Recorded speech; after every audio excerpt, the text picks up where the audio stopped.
काळाचं चक्र कधी, कुठे आणि कोणासाठी कसं फिरेल याचा अंदाज लावणं फार कठीण असतं.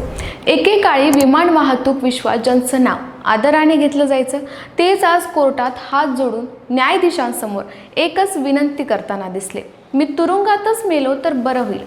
ही गोष्ट आहे जेट एअरवेजचे संस्थापक नरेश गोयल यांची, ज्यांनी सामान्य नोकरीपासून सुरुवात करून अब्जाधीशांपर्यंत झेप घेतली.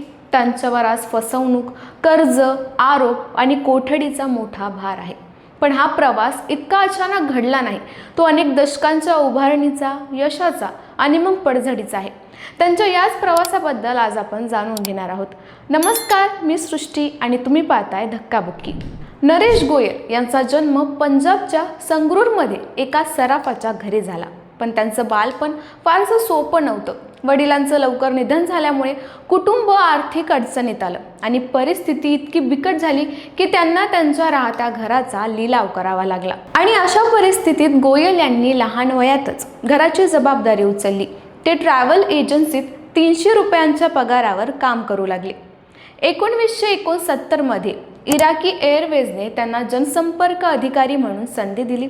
नंतर ते त्या कंपनीचे व्यवस्थापकही बनले. हीच ती वेळ होती जेव्हा विमान उद्योग कसा चालतो, ग्राहक काय अपेक्षा ठेवतात आणि बाजारात संधी कुठे आहे हे त्यांनी जवळून शिकायला सुरुवात केली. आणि मग 1974 मध्ये त्यांनी स्वतःची ट्रॅव्हल एजन्सी जेट एअर सुरू केली. पुढे PV नरसिंह राव सरकारच्या ओपन स्काईज पॉलिसीनंतर त्यांनी एअर टॅक्सी सेवा देखील सुरू केल्या. 1993 मध्ये जेट एअरवेजच्या पहिल्या विमानाने उड्डाण केलं आणि तो केवळ एक व्यवसाय नव्हता, तो भारतात खासगी विमान सेवेच्या नव्या युगाचा आरंभ होता. त्या काळात एअर इंडियाचा दबदबा असताना जेट एअरवेजने लोकांना एक नवीन, आधुनिक आणि विश्वासार्ह पर्याय दिला. काळ पुढे गेला तशी जेट एअरवेजची भरभराटही झाली. 2005च्या IPO नंतर नरेश गोयल फोर्ब्सच्या यादीत आले. एकूण $1.9 अब्ज संपत्तीसह ते भारतातील 16वे सर्वात श्रीमंत व्यक्ती ठरले. तो काळ असा होता जेव्हा त्यांचं नाव यश, प्रतिष्ठा आणि उद्योगातील ताकद यासाठी घेतलं जायचं. पण त्यांचा यशाचा तो टप्पा फार काळ टिकला नाही. हळूहळू जेट एअरवेजवर आर्थिक भार वाढू लागला. कर्जाचा डोंगर इतका मोठा झाला की कंपनीला सावरता सावरता दमछाक होऊ लागली. 2019 पर्यंत परिस्थिती इतकी गंभीर झाली की जेट एअरवेजची सर्व उड्डाणं जमिनीवर ठेवावी लागली. एकेकाळी 120 विमानं असलेली कंपनी बंद पडताना फक्त 16 विमानांवर आली होती. ज्यांनी भारतासह अनेक देशांमध्ये सेवा दिली त्या कंपनीचं नावच जवळपास इतिहासात मिसळून गेलं. पण या पडझडीचा परिणाम केवळ कंपनीपुरता मर्यादित राहिला नाही, तर तो थेट नरेश गोयल यांच्या आयुष्यावर देखील झाला. जेट एअरवेजवर जवळपास 8,500 कोटींचं कर्ज होतं. एतिहादचा 24% हिस्सा असूनही संकटाच्या काळात अपेक्षित साथ मिळाली नाही असंही सांगितलं जातं. यानंतर गोयल यांच्यावर मनी लॉन्ड्रिंगचे आरोप झाले आणि त्यांना अटक करण्यात आली.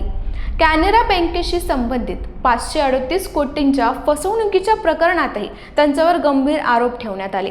आणि या सगळ्यामुळे एकेकाळचा एव्हिएशन किंग पूर्णपणे हतबल झाला. आणि मग आला तो क्षण ज्यामुळे हे संपूर्ण प्रकरण अधिक चर्चेत आलं.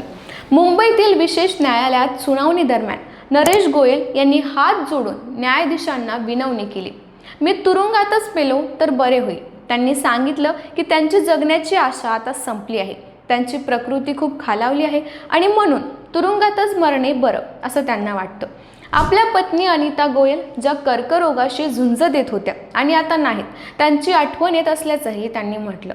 कोर्टाने त्यांना पूर्णतः दुर्लक्षित केलं जाणार नाही असं उत्तर दिलं. पण त्या एका वाक्यानं त्यांच्या पडझडीची संपूर्ण कहाणी जगासमोर आणली. नरेश गोयल यांना सप्टेंबर 2023 मध्ये अटक करण्यात आली होती आणि सध्या वैद्यकीय कारणास्तव त्यांना जामीन मिळाला आहे. मे 2026 मध्ये एका विशेष PMLA न्यायालयाने त्यांना पुढील उपचारांसाठी लंडनला जाण्याची परवानगी दिली होती. म्हणजे आज ते कोर्ट, कोठडी, आरोग्याच्या अडचणी आणि आयुष्याच्या अनिश्चिततेशी झुंज देत आहेत. ज्या माणसाने एकेकाळी देशात खासगी विमान सेवेचं स्वप्न मोठं केलं, तो आज स्वतःच्या आयुष्याच्या सर्वात कठीण टप्प्यात उभा आहे.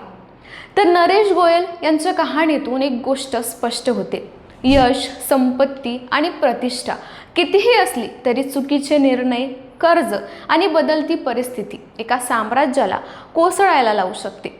नरेश गोयल यांची ही कहाणी एका अब्जाधीशाच्या पडझडीची नाही, तर काळ किती निर्दयीपणे बदलू शकतो याची एक जिवंत आठवण आहे.